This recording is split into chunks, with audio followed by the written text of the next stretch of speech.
Judgement, the code of civil procedure 1908-এর। অনেক স্টুডেন্টই ভুল করে এটা। তো আজকে আমরা খুব সহজে বাংলা ভাষায় কয়েকটা ওয়ার্ডের মাধ্যমে জাজমেন্ট কি সেটা বুঝে নেব।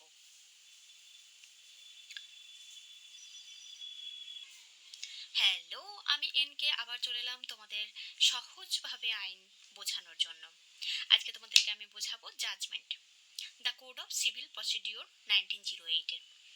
জাজমেন্টটা কি অনেকেই আমরা বুঝতে পারি না। জাজমেন্টটা তোমার ডিফাইন করা আছে section 2 clause 9 of the code of civil procedure 1908। Judgement হচ্ছে সেই স্টেটমেন্ট যেটা জাজের দ্বারা দেয়া হয়। একটা স্টেটমেন্ট যেটা জাজ দেয় গ্রাউন্ড কিসের ভিত্তিতে?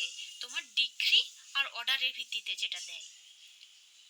আর যেটা জাজ পুরো অল রিগার্ডিং মানে কেসটা চলাকালীন যা কিছু অবজার্ভ করে সমস্ত ইস্যুগুলোর উপরে একটা স্টেটমেন্ট দেয়, সেটা কি জাজমেন্ট বলে, যেটা সেকশন 2 ক্লজ 9-এ ডিফাইন করা আছে।